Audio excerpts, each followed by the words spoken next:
Evening at the Movies is a proud member of the I Did Not Make These Rankings podcast network.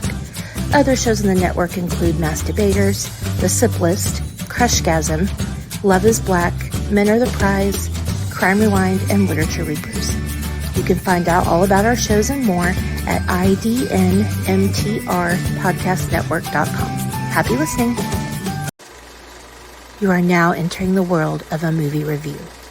A world full of drama, joy, ridicule, movie spoilers, unpopular opinions, and adult humor for as far as the eye can see. Welcome to An Evening at the Movies. I swear to God that if An Evening at the Movies makes the transition from StreamYard over to another recording platform, I am going to get Amanda to re-record the damn opening to this show and add freaking Toontastic Journeys into our freaking network portion of the intro, because all those shows and more are available at idnmtrpodcastnetwork.com, including Toontastic Journeys. I appreciate that. But with all of that said, I am Kasey. This is An Evening at the Movies. As you all know, stale popcorn, the watered down soda, and all of our favorite movies and why we love them. We are back. We are still smack dab. Well, we're entering the final week of Halloween Horror Fest 2024. And we're going to do it double feature style for you guys this week. We're going to have an episode with myself, Amanda, and Chansey available for you as well this week. But before we get to that, I'm going to sit down and have a conversation with the man, the myth, the legend, the only person in the I Did Not Make These Rankings podcast network who could make me sit down and do research on anime. He is the only person in the I Did Not Make These Rankings podcast network who could make a list of 104 of his favorite movies and have 10% of that list be Fast and the Furious movies. He is Josh. He is the host of Toontastic Journeys, but I will let him talk about all of that. Welcome back to the show, Josh. Hey, thanks for the introduction, Kasey, and I'm really excited to be back on. Definitely enjoy whenever we can get together. And yes, I put all 11 of the Fast and the Furious movies on my list. And yes, I'm going to get a bunch of shit for it, but I don't care. Well, I mean, you already started getting the shit last Tuesday when we recorded that 4-on-4 bracket, because Dre busted your chops a couple of times for that. Oh, yeah, he did. But, I don't mind. Yeah, I like the franchise. One of my favorite franchises, which is why I made that. Plus, 104 movies is a lot. But I'm very happy to be here. My name's Josh, a.k.a. J-Time. I am the host of Toontastic Journeys, a podcast where me and my co-host CJ love to go into the nostalgia of old school Saturday morning after school cartoons and talk to them with an adult perspective. Also a member of the I Did Not Make These Rankings podcast network with Kasey. And then you can also find me doing the bracket review show on Fridays with DeAndre Robinson and doing the drafts with the rest of the network members. And I love horror movies. So I'm really excited to talk about one that I feel is vastly underrated or unknown. I think both of those adjectives definitely pertain to this movie in particular, because until you requested it, I had never heard of the movie. But just because I haven't heard of it doesn't necessarily mean it's not a good movie and not worth sitting down and watching. But for those of you who do not know, if you're just now joining the party, Halloween Horror Fest, basically our month-long look into the wonderment that is the horror movie genre. We've talked a little bit about Nightmare on Elm Street 3. We talked a little bit about Scream 2. We talked about Dracula last week. Uh, I'll let you know at the end of the episode what Amanda and Chancey and I are discussing as the other part of the double header or the double feature this week. But um, so yeah, we rip the band-aid off and we talk about all things horror, not necessarily just slashers, but the horror genre in general. Because I mean, let's be honest, who? How can you not enjoy a good horror movie? Right. And you know, especially the ones that play with your head and twist things around and leave you all discombobulated and all of that. And I feel like we're going to get into that tonight. Oh, definitely. So, we are going to be talking about a little. I feel like it's safe to assume most of the people probably have not heard of this movie, Mm-hmm. but you know, this is one of those movies I will say right now before I get into the background information, before we get into the discussion. But again, this is one of those movies that really I don't like to tune listeners off from watching and listening to the show. But if you have not seen this movie yet, and I highly recommend you go and watch it before you listen to this episode, because we're going to get into some stuff. A lot of stuff is probably going to be spoiled, and this is one of those movies that you really should experience spoiler free. Yeah. So you can put a pause in the episode of the podcast and go watch the movie and then come back. The movie is available in a couple of different places for free, so you don't have to worry about spending the monies if you don't want to on an unknown entity. But you can definitely go to like Tubi or whatever.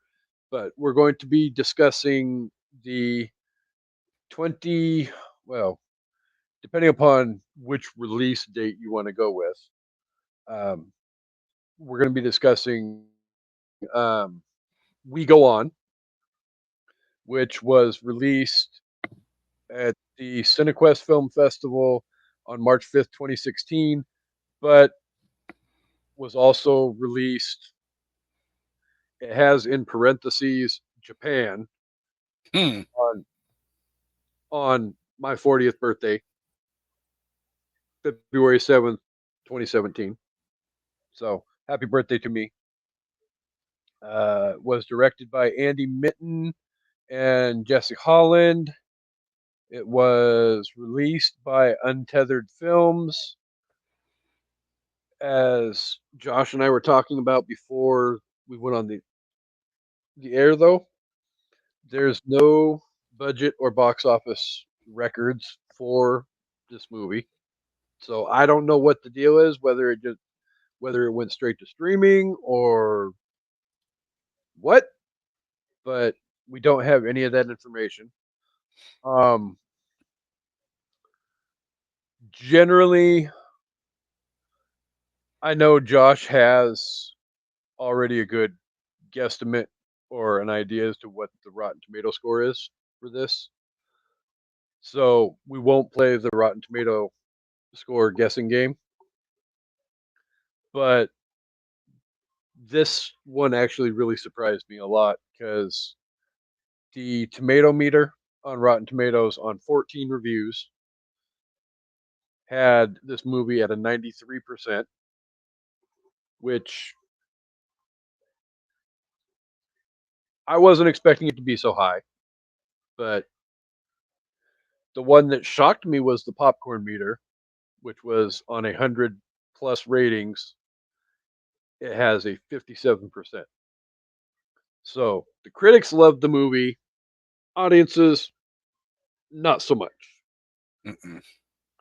So audiences aren't always right, but I mean, truth be told, I mean, Generally, we have a rule of thumb in the I Did Not Make These Rankings podcast network. Fuck Rotten Tomatoes. But I mean, at the end of the day, I don't think the critics on Rotten Tomatoes necessarily got the rating wrong. I think the audience got it wrong, and that's really weird for Rotten Tomatoes. Well, in general, for myself, when it comes to Rotten Tomato rankings, especially horror movies, I You have know you have to take them with a grain of salt. you do, you really do, and I usually know if the audience rankings high, it's probably going to be very entertaining. Um, but I usually know if the critic rating high, that I know like, okay, the production quality is probably good. There's probably some good acting. There's some nuance, and so depending on what I'm in the mood for, I look at the rating with that in mind. Yeah, I mean, even like the other day, well, not the other day, like 2 weeks ago, when Amanda and I talked about Scream 2, Hmm. definitely not the greatest movie in the Scream franchise. It's not the worst movie in the Scream franchise either, in my opinion.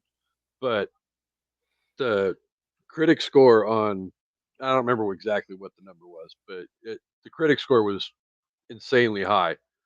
And Mm, then you flip it over and you look at the audience score. The audience score was like 35% lower. It was like a interesting. 58% or 53%. And I'm like, okay, I get that movie's not everybody's cup of tea, but it's not that bad of a movie, people. Come on. Right. Yeah, especially when you look at the whole franchise, because I feel like there's Hmm. other entries in that franchise that are worse than the second one. I initially, in my personal opinion, I think the original trilogy Hmm. is a very good horror trilogy. I think where the wheels start to maybe fall, and I'm not trying to put 4, 5, and 6 down because they're not horrible movies per se, but I think where things start to get a little bit far fetched and watered down is when 4, 5, and 6 come into the equation and start to delude, you know, what the franchise was initially set out to be, and it gets very watered down. I can't argue with that. So, but I digress. We're not here to talk about Scream. We're here to talk about We Go On. So, for those of you who aren't heeding my advice and putting a pin in the episode and coming back to it after you go watch the movie, um, basically what we've got is paralyzed by his fear of dying. Miles Grissom takes out an ad offering $30,000 in reward money to the first person who can show him evidence of an angel, demon, or prove that ghosts exist. Anything to prove to him that we go on after our deaths. He narrows the responses down to three viable candidates: a scientist, a medium, and a worldly entrepreneur, along with his protective mother. He embarks on an adventure through Los Angeles that will spiral into an unthinkable nightmare. Bum bum bum. Generally, I would have written that out myself, but I feel like IMDb did a good job of giving a plot synopsis and not really delving too deep into all the spoilers. They give you just enough to, oh, hey, this sounds like an interesting movie. I might want to check it out.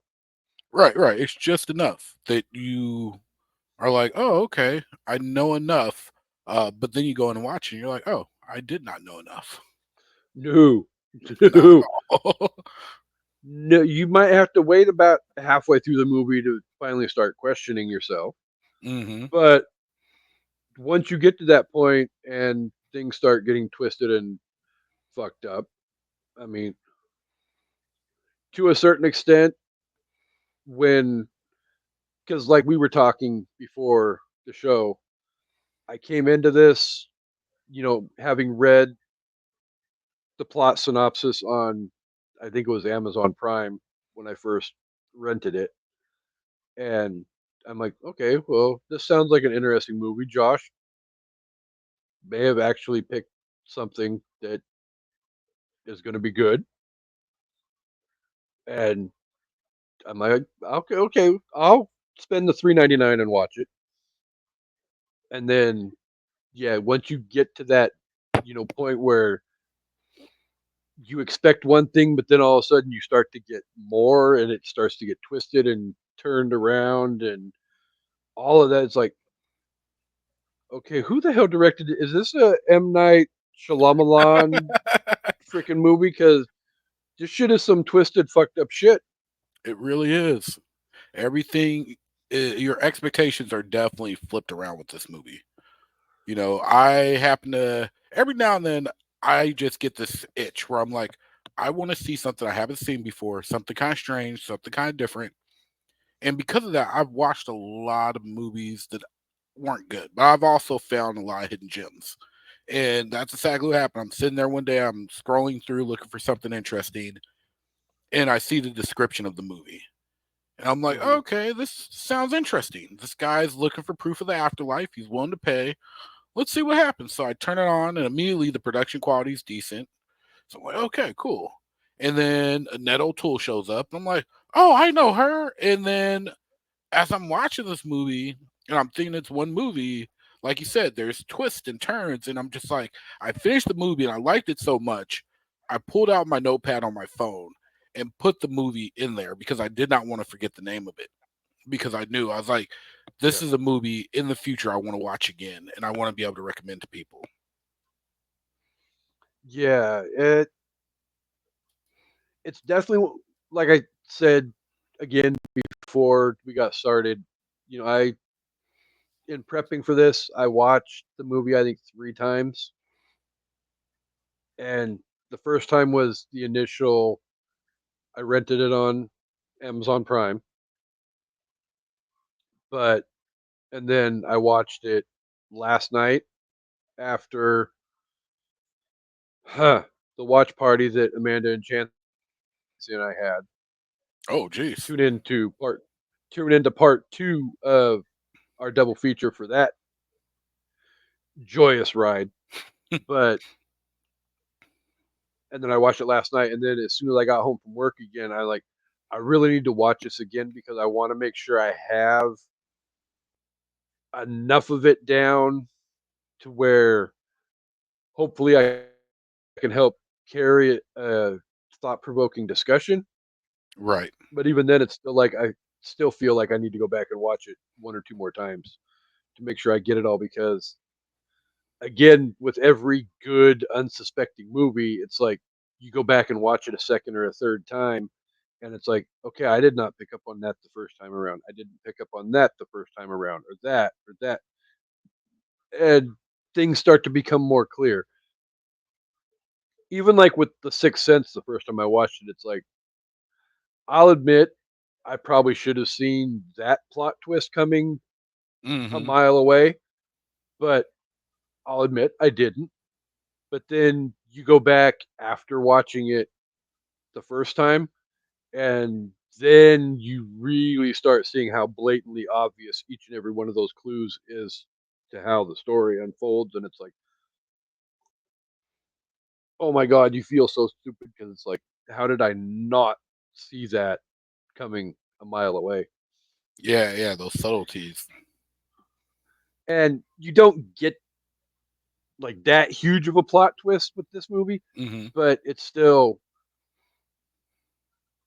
there's some deepness to this, because well, like the whole aspect of the offering up the $30,000 reward for proof of the quote unquote afterlife, and that we, as the title says, we go on after death.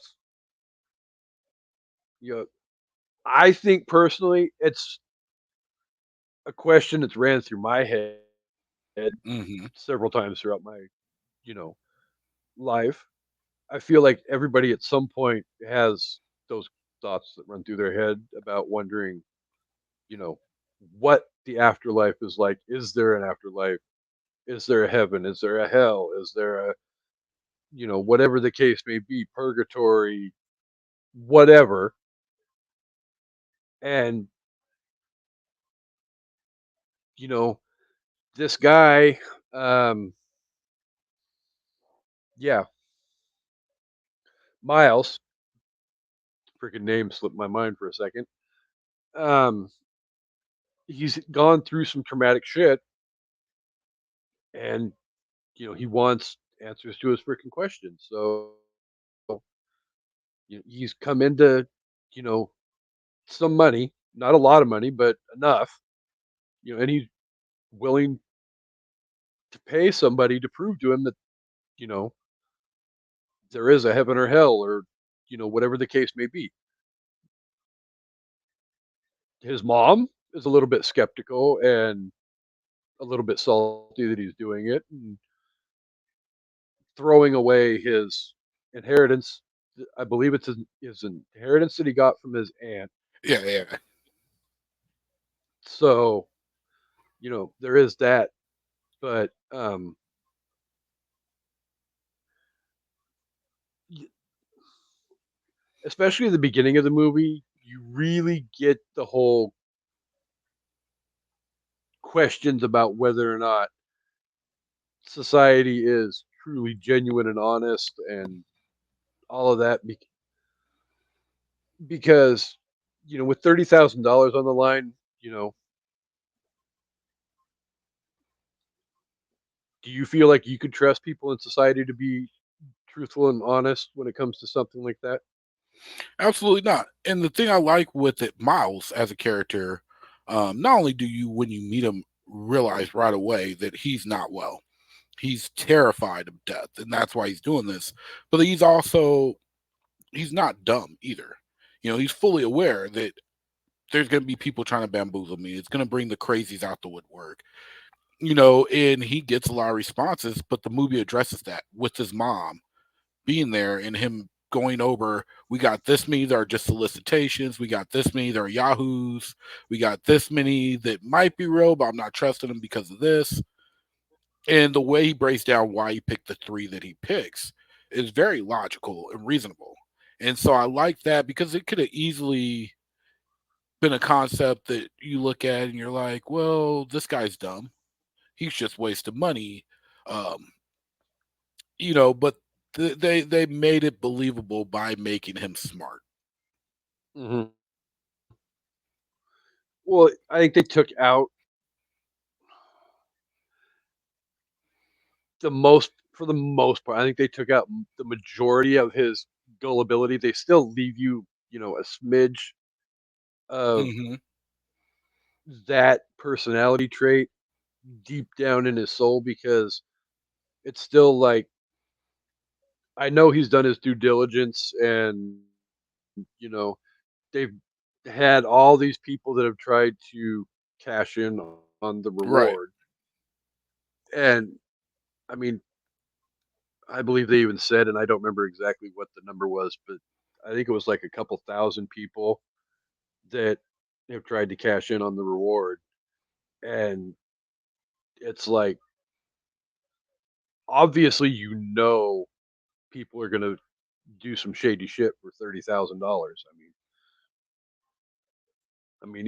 Even like this morning or yesterday morning, Shanna from the I Did Not Make These Rankings podcast network said she'd do some sketchy shit for $20. There's quite a few people out there like that. But you're right. There's still enough believability that he wants this because he comes off very much genuine and I do want to believe. I really want Mhm. this. It's not like he's this skeptic that doesn't believe in it. The mom actually plays more of the role of the skeptic, where he's like, I think it's out there, and I think I'm going to get results. And he also comes Mhm. off very desperate too, because he doesn't want to feel the way he's feeling anymore.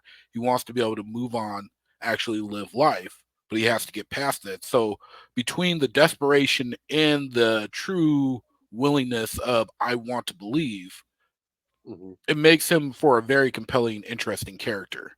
And when he does kind of go into those situations where it's like, oh, is he getting bamboozled or is this the real deal? Watching the emotion play out on him is very palpable. Well, you can't help but feel horrible for him too, because ultimately the tragedy, Mm-hmm. or for lack of a better term, PTSD that he's suffering from, Right. was losing his dad at a very young age, Mm-hmm. and it totally has fucked up his head, even to the extent that at the beginning of the movie, he's I don't think they ever truly say in the movie, but he's probably in his late 20s, early 30s, and still has never driven a car. Right. Yep. So it's still like it's fucked up his head so much that he can't even get in it, because they have you believing that his Mm-hmm. dad died in a car wreck, and that's what got his head all kinds of ways. And it takes a little while for him to finally, get up the gumption to, watch a YouTube video and learn how to drive his mom's car while she's asleep and go off investigating. And that's the point really where the story starts to take a turn from what you think it was going to be into what it ends up becoming, Mm-hmm. because he goes off on his own and ends up, I don't want to spoil too much, but he ends up having a meeting, Mm-hmm. for lack of a better term, with somebody outside of, like, the airport in Los Angeles. And oh dear Lord, shenanigans ensue. Yeah. Let's just say he gets his proof, but not in the way that he wanted. No. So, what was it about the movie that you truly fell in love with? It was a couple different things. I like the performances of the actors. Annette O'Toole playing the skeptic, caring but overprotective mom.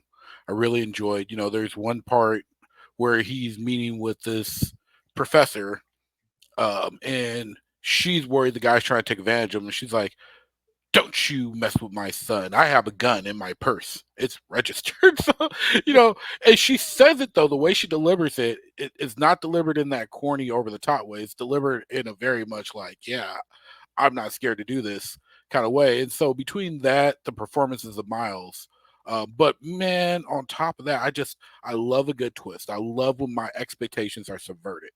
It's why I enjoy the movie Barbarian. And so we get to the scene where, he's met with several people. He still hasn't quite got the proof. And he desperately is like, you know what? I'm going to try this guy. And he goes out to the airport. And what happened next just rocked me. I was just like, whoa. Because they did such a good job setting that up that until it happens, you're not expecting what's going to happen at all.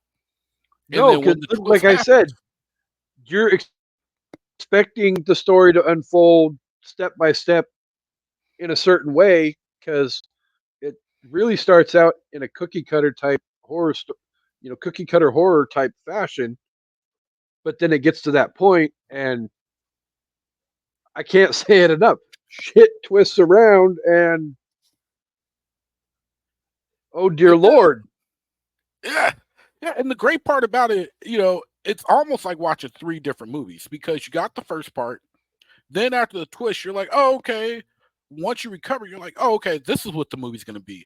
But then there's twists and things that happen after that go in directions that you thought were going to be different. And boy, even the ending, it's just every time I thought they were well, going to go A, they go B.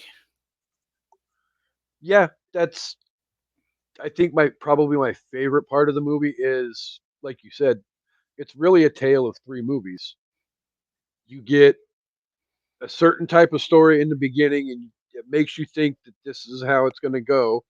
Then they twist shit around and do, Hmm. the Dusty Roads flip flop and fly.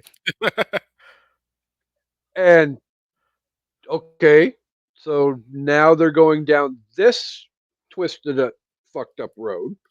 Hmm. But then about the time that you really start sinking your teeth into that one, they fuck it all up again and plot twist for the conclusion and give you something way totally out in left field that you weren't necessarily expecting at all in either the first two portions of the story.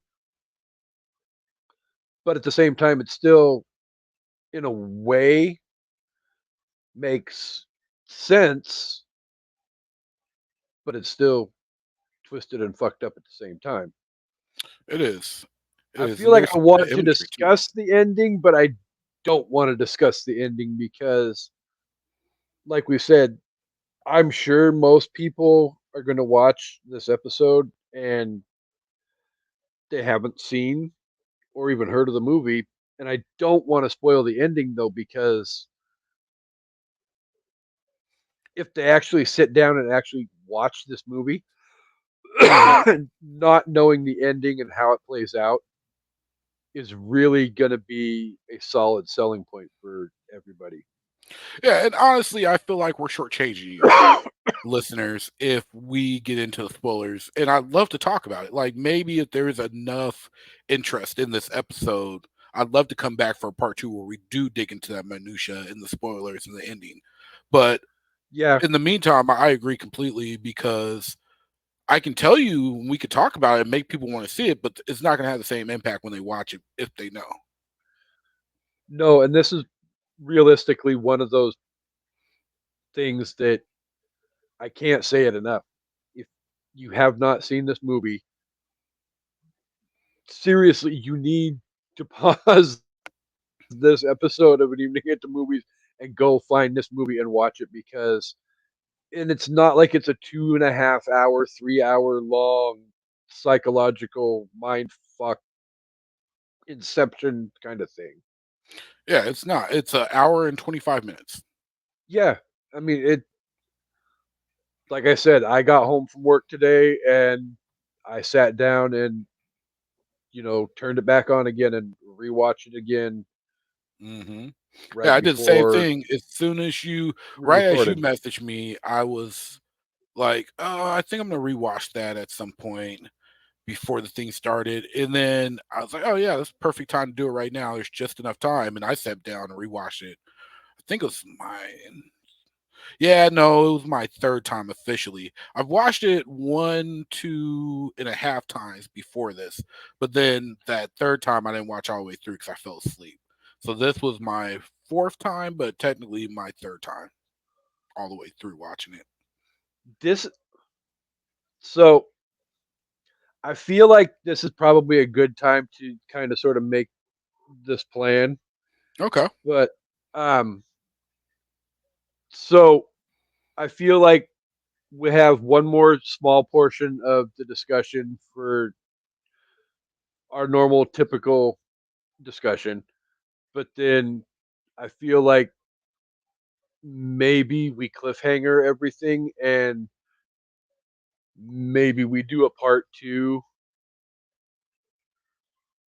in a few weeks and let the listeners go check out the movie and then we can come back and really get into rolling up the sleeves and getting the hands dirty and getting deep into the aspects of the movie that we couldn't really get into now because we don't want to spoil it and ruin it for the listeners. No, I agree completely. I think that's a great idea. So I really want to talk about this with you, but Oh, so do I. But at the same time, it's like it's one. I I know I keep saying it, but I don't want to spoil the damn movie. Yeah, no, you're 100% right because that's what makes the movie so good is those points where they subvert the expectations. So yeah, I mean, you guys have been listening to Casey do this for what you're going on. This is your fourth year that you're into right now, or third? 3.75. Yeah, Our yeah. So four, going into, our you fourth know, anniversary is coming up in February. there you go. So this man knows what he's talking about. I mean, it's in his name Hmm. right now, the Horror Master, and he's telling you guys like, yeah, you should check this out. So definitely check it out, and if you like it, keep an eye out because it sounds like we might come back to this, and then we could discuss the fun stuff. 100%, because the other portion of my idea is Mhm. I'm going to do everything I can to get Amanda to get some free time to Uh, have her sit down and watch the movie as well. oh, I'd love to hear her take Because on it. because as much as I love horror movies, Amanda loves horror movies just as much as I do. And this Mhm. is one of those fucked up movies that I really think she would have a solid opinion on. Yeah, I'm not going to speak for her and say what her opinion might be, but I feel like she'll have a lot to say about a movie like this. A lot more than part two of our double feature that you guys can watch and listen to as soon as we're done with this episode. But so, not to turn the listeners off though to right. the movie, but was there anything about the movie that you felt like really didn't work for you or that you didn't particularly care for? The only thing that I thought was a little bit of a detriment, and it's not like I hated it, but towards the end, after it gets into more of the twisty stuff, there are a lot of jump scares. And as an older school horror fan, I feel like jump scares have a place. I'm not against them at all, but there's a time and a rhyme and a reason for them. And I feel like it utilized it a little too much, where I feel like it needs to be a soul thing that has a build and crescendo. And so that was the only thing. I was like, oh, the first couple of ones cool, but then it was like, oh, you guys are doing this a little too much.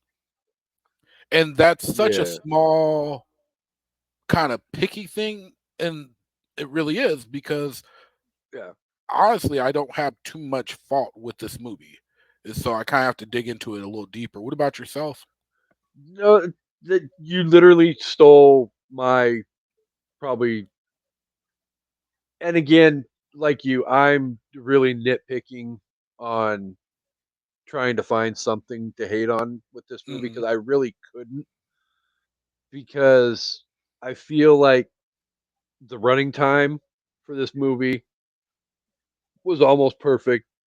Like, I've seen movies before where it's like, okay, they needed more time to develop X, Y, and Z, or the movie ran 20 minutes too long and they should have cut back on this, this, and this to make it a better movie. I don't feel like the running time really worked against this movie at all.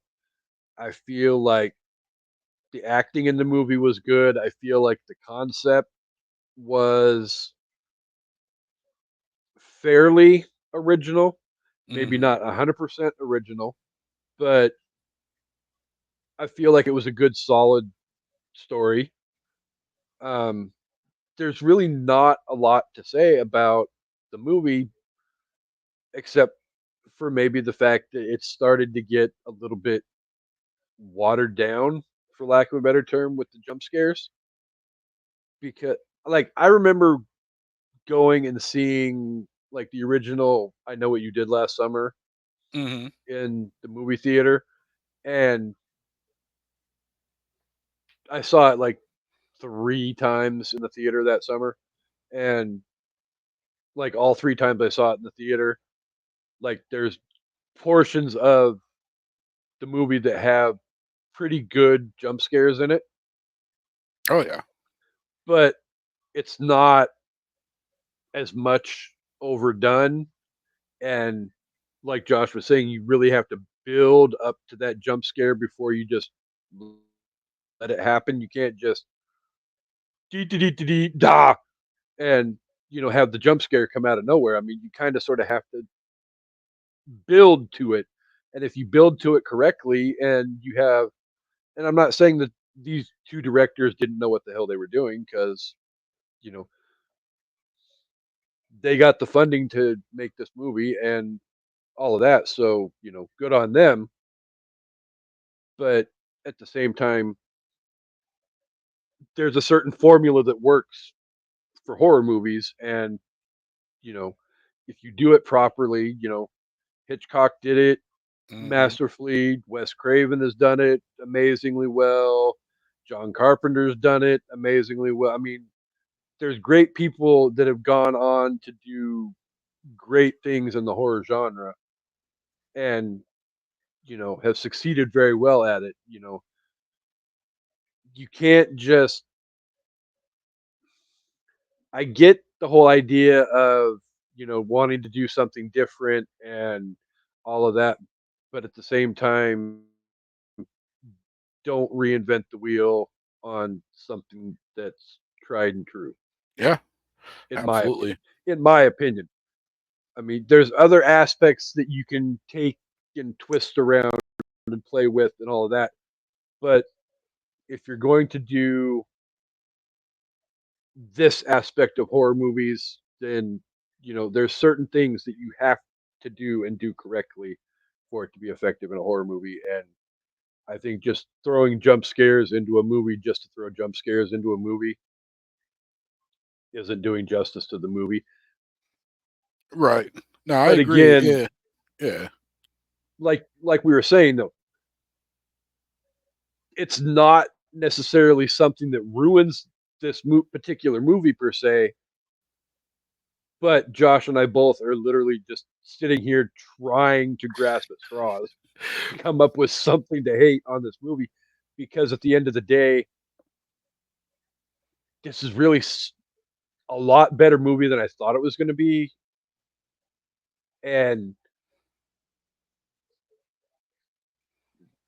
what was the last time you were on here? We were talking Fast and the Furious on your birthday, what weren't we? That's right. Yeah. So, yeah, you definitely redeemed yourself from that movie. I appreciate that. Yeah, no, Well, okay, not uh that I hate the original Fast and the Furious movie. Just yeah, I get what you're and there's saying. there's a handful of those movies that are good, and then to me, after a while, it just seems repetitive. But I digress. I promise that Josh can come back and discuss the other 10 movies in the franchise on the show. Yeah, yeah, we're only gonna do it like once a year or so, maybe more than that. We'll see. But we'll definitely look forward to talk about two. I'm looking forward to talk about three, even though people don't like it. But honestly, my movie taste, yes, I like those movies. They're kind of just popcorn entertainment movies. But I also like stuff like this. And Mhm. when the rest of the network does my list, I think it's going to be really interesting because, yes, 10% of it, 10% of my 104 movies are all Fast and Furious. But then I have a lot of small movies like this to pop up that I'm sure people haven't heard of. And I have other movies that are very well known and very well loved. So I don't think it's going to be a knockout the park I'm list like Harvey's, but I think you guys are going to be pleasantly surprised. so okay. Three spoiler alerts before we get to our ranking of this movie. All right. But spoiler alert: if you have not watched this, well, I think by the time this episode releases, it'll be 8 days ago episode of the I Did Not Make These Rankings Podcast Network drafts. Wasn't a draft; it was a 4-on-4 bracket. But we took Harvey's 104 movies. Oh my god, that man put together a list like there has never been a freaking list of movies before in my entire life. Yes, he That's did. I highly recommend you go and check out this episode because that was uh, me, Dre, Harvey, and Josh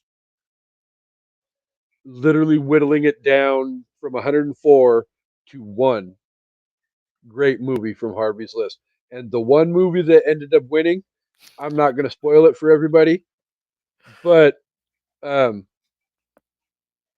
no, I can't even make that pun because if I make that pun, people who are our age are going to know exactly what movie won, and that's not fair because at the end of the day, I can guarantee you, there not a one of the four of us in that episode ever expected this movie to win No, the whole freaking no, thing. we did not. And I believe Dre even admitted it before we went off the air that if I had been a betting man, I never would have bet that was going to end up winning the movie or winning this Yeah. bracket.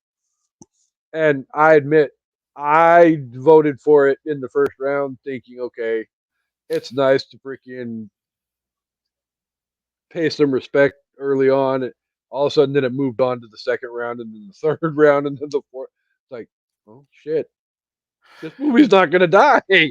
Yeah, and by the time it made it to the finals, it was one of those situations where it's like, just by making it to the finals, I kind of feel like I have to go with it.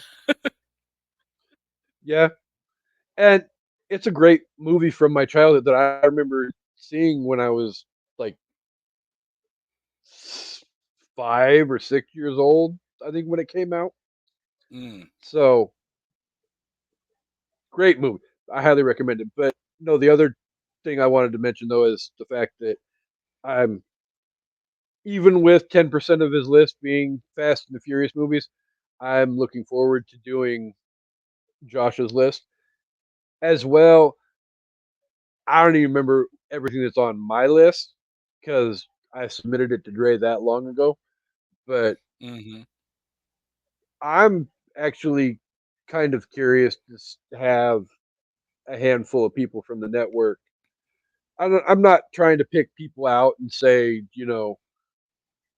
I don't want you doing my bracket or I don't want you because, if everybody in the network wants to do my bracket, go right ahead. But there's a handful of people that I would be really curious to have sit in on my bracket and see what they think the best movie in my 104 is. And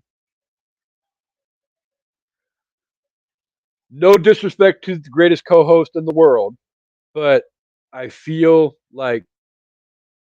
and like I said, I don't remember everything that's on my list, but I feel like I know enough, remember enough of it that I know pretty much what she would pick.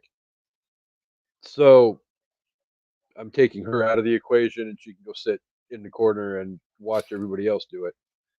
But I definitely 100%, and I really feel like Dre is probably in the same boat where I could probably pick which way he would probably go for that as hmm well. I think the entertaining ones that would be to do mine would probably be the odd. And when I say oddball, I don't mean whatever. It's definitely no disrespect intended, but definitely I feel like the entertaining ones to do my bracket would probably be you, Harvey, and Kendra. Yeah, kind of like the outliers. We have certain taste, and honestly, I'm really excited to I do feel yours too. And I think yours is going to be very much like Harvey's, where you're going to have a lot of movies that is going to make it oh, hard I for do me know to. there's some there I can promise and guarantee you there's some great movies on my list. Great in the same sense of Harvey movies. Mm, Eh, that's you know for whoever to decide. But I can also guarantee you there's some movies on my list that I can guarantee you that none of the rest of you would put on your list. nice. But at the same time, I also feel like everybody in the network respects cinema enough that hmm you may be like, that's not my cup of tea, but I can definitely respect your thoughts as to why you put that movie in your top 104. Oh, most definitely. I think so too. So, Yeah. so Yeah. definitely, I love this whole idea of everybody in the network having their 104 favorite movies and us doing each other's brackets and all. Because last week's episode, last week's episode of the drafts was a whole lot of fun, and It I was. missed the majority of this year with work and everything doing drafts with you guys, and this was I think my second or no, I think it was my third Tuesday night back with you guys. Now that my Tuesday evenings are coming free again, and it was so much fun because I feel like we were pitching each other shit, and everybody was laughing, and everybody was having a good time, and I feel like the rest of the network was missing out because they had other shit going on, and it's like that's what I that aspect of the Tuesday nights is what I missed and what I hated about having professional commitments that kept Yeah. me away from being with you guys on Tuesday nights because it's like as we've talked about before, we all knew, I hated not being able to draft with you guys on Tuesday night. Oh yeah. You were missed. Like it's It, definitely one of those things it when one of the network members can't was make it. so well. 'Cause at the end of the day, we've been saying it from day one. This network is a family, Hmm. and when one piece of the family isn't there, it just it may still be fun, but it doesn't feel the same. Yes. And even with the same extent, you know, we haven't had Cam on the drafts in a while. Obviously, for personal reasons that Hmm. she's had other stuff going on in her life that she's had to deal with. But it's still even when Cam's not there, it's not the same as it is when we're all what 9 of us together at one time. Yep. 9. It's been a while since we had all 9 too. Well, because that's the sucky part. People have professional lives and all of that. But Hmm. so getting back on track, really, we kind of sort of down a different rabbit hole for a hot minute, but we'll bring it back around and um, let's take a minute and um, give our last quote unquote selling point for this movie as to why everybody should rush out and go check out this movie and try and give the movie a ranking out of 5 if Okay. you could. Yeah, absolutely. So I feel like we've sold it quite a bit, and I'm not exaggerating when I say this is a pretty good movie. Especially if you like stuff that's a little psychological, that has layers to it. You're gonna like this movie. I feel like the cast is pretty good. Me and Kasey were discussing earlier. We're both CW fans and Smallville fans, Whoop, and whoop. it has a mini Smallville reunion. Annette O'Toole, John Glover, and Cassidy Freeman are all in this movie, and they all play significant roles on Smallville. Um, and Huge so that roles was on cool. Smallville. Oh yeah, especially Martha, Lionel, and then young Martha. Yeah, and so definitely check it out. I think you're gonna really enjoy yourselves. And once you check it out, then you can enjoy this conversation that much more. I really think you can. Hmm. So, if you were to rate the movie out of 5, what would you give it? If I was going to rate this movie out of 5, you know, I don't think it's too much to give it a 4.5. I really enjoyed it. Yeah, so yeah, I'm going to give it, it's a 4.5 for me. I think 4 point. I was going back and forth between 4.5 and 4.75 because, like we were saying when we were discussing the quote unquote aspects of the movie that we didn't particularly care for, it's like, Hmm. yeah, the abundance of jump scares kind of sort of brings it back a little bit from getting that perfect 5 out of 5. Right.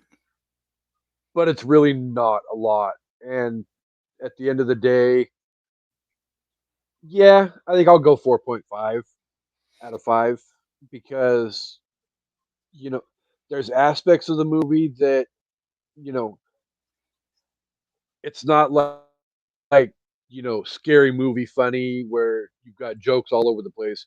There's some moments in the movie that'll make you chuckle. There's, moments of the movie that, will, stab you in the heart. There's moments that will make you think. There's, it's a roller coaster of emotions throughout the Yes. entire movie, and I'm really trying to rein myself in because I feel like I'm getting right there to that cliff, the edge of the cliff with the cliffhanger or with the Mhm. spoiler, and I really don't want to go there. But um, yeah, definitely, it's a 4.5 out of 5. I highly recommend, as does I'm sure Josh does as well. If you like horror, you don't even have to like horror movies in general, because this isn't really one of those like gory, over the top, gross out, whatever horror movies. I think for the most part, the only reason why it is classified as a horror movie is the fact that it deals with ghosts and the afterlife. Yeah. Yeah, So, yeah. I mean, as far as this movie goes, if I was to compare it to other movies, and bear in mind, this isn't like a shot for shot comparison, but just in the aspects of what it does psychologically in the horror genre, um, I would put it up there with movies like The Black Phone, you know, where it's a little bit more of a mhm, psychological movie than a slasher or a like I'm gonna scare you to death. It's a movie meant to make you feel tension, but also make you think about stuff and leave little clues for yeah, you to kind of find and be like, oh, aha. yeah, exactly. Um, Another one that I would well, say is and similar is like Stir Echoes. yeah, so I was gonna say, you know, definitely something that I can almost guarantee every one of the listeners can definitely relate to is, to a certain extent, this is to horror like the Sixth Sense is to horror. It's not really graphically horrific, Hmm.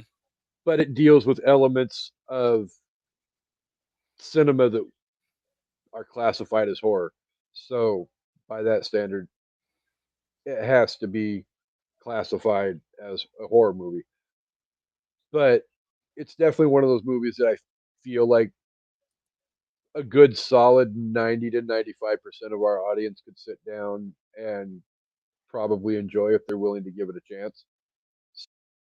So definitely go do some research and go find it and check it out because we'll be back in a couple of weeks and we're not holding back then because you guys have all been warned. Yep. Gave you Go plenty of check the damn chance. movie out. When we come back again, we're going spoiler free all the way deep into this shit because by the time we come back again, it's not going to be the two of us. It'll be all three of us, and Amanda will be here. And you know her; she's got a mouth, and we love her to death. But she just starts going, and spoilers abound. So Yeah. Yeah. You've been warned. We gonna bring the shovels next time because we digging into it. yes, we are. So with all of that said, though, we can't wrap up the episode without definitely thanking the listeners for being here each and every week. You guys are amazing, amazing, even to the extent that um, last month when we did Stephen King Birthday Bonanza, we did amazing numbers for that. Um, Halloween Horror Fest this year is doing even bigger numbers than what Stephen King Birthday Bonanza did. Um, we've had hundreds of people already in 3 days that have viewed this week's episode, being Bram Stoker's Dracula. So Nice. thank you guys for being here each and every week for that, because without you guys being here, this show wouldn't be as enjoyable as it is. I probably will still, until the end of time, continue to do an evening at the movies just because I like talking about movies. But at the end of the day, if there's nobody here listening, then what am I really here talking about anyway to begin with? So, um, before we get into what's coming up on an evening at the movies, Josh, do you have anything coming up on Toontastic Journeys that you would like to shamelessly plug? Oh, 100%. So as you guys know, we've been on hiatus. And for probably the last 2 months, I've been telling you, hey, we're working on stuff. It's coming. We're working on stuff. It's coming. Well, I can tell you that before the end of this month, there will be new episodes, not episode, new episodes of Toontastic officially out. And I'm really excited about it. And so there will be more to come on that soon, but just know we are close to being back full time, and we got a treat coming up for you. And with that said, Kasey, I just want to thank you again for allowing me to come on here, talk about this great movie with you. Always a good time.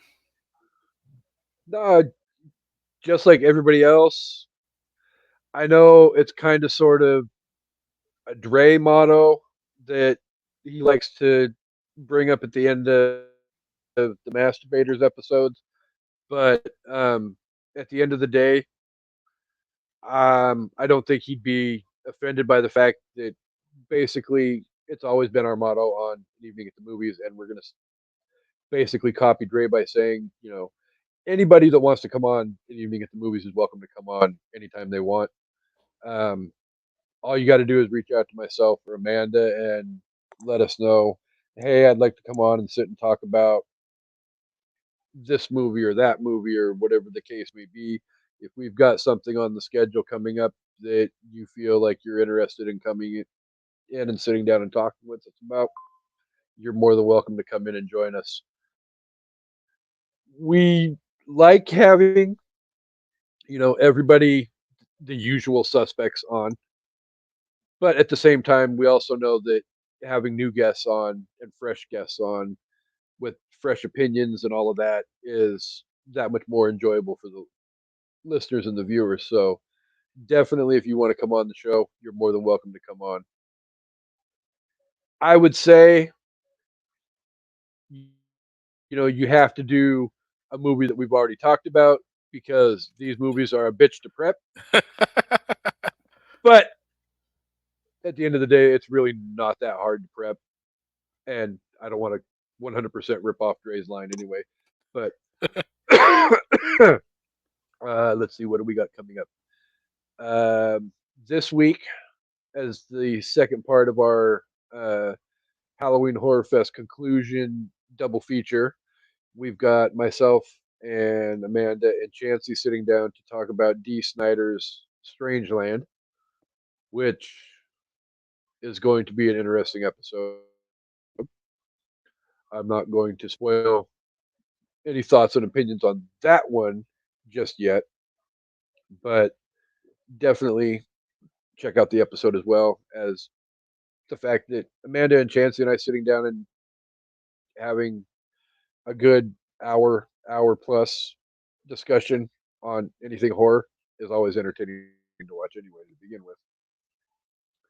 And then coming up in November, we also have the month that Amanda has deemed Thanks Grisham month, where we are going to be talking about John Grisham movies, The Firm, Pelican Brief, The Client, and oh god, I believe The Runaway Jury. Ooh, okay. So, and then we will be wrapping up 2024 already. God, I can't believe we're already this close to the end of 2024. But Halloween Ho Ho Fest is coming up in December. I'm not sure exactly what weird, sick, twisted, fucked up twist we're gonna put on it this year because it's always fun to take Christmas movies and put a weird, demented, an evening at the movies spin on it. But we'll come up with something entertaining for the listeners to enjoy. But there is all of that, and obviously not going to end the episode without thanking Josh for being here and thanking him for picking this movie for us. It was an enjoyable movie to sit down and watch, and it's always enjoyable to have you back on the show. Thanks. And I look forward to you coming back again for another discussion on this movie, as well as uh, 10 more episodes on cars and maybe street racing in outer space and all of that hoopla. Yeah. But, as with everybody else, you're welcome to come back on the show anytime you want, sir. I appreciate that. And I will definitely let you know. I look forward to coming back on again, whether it's to talk about this movie, The Fast and Furious, or something else. Yeah, always a pleasure. So, with all of that, we hope you guys enjoyed the episode. And at the end of the day, we hope you guys all come back for an evening at the movies. We will see you guys on the other side of this episode. I almost said next week, but on the other side of this episode with the second half of our double feature. I'll see you guys later. Peace.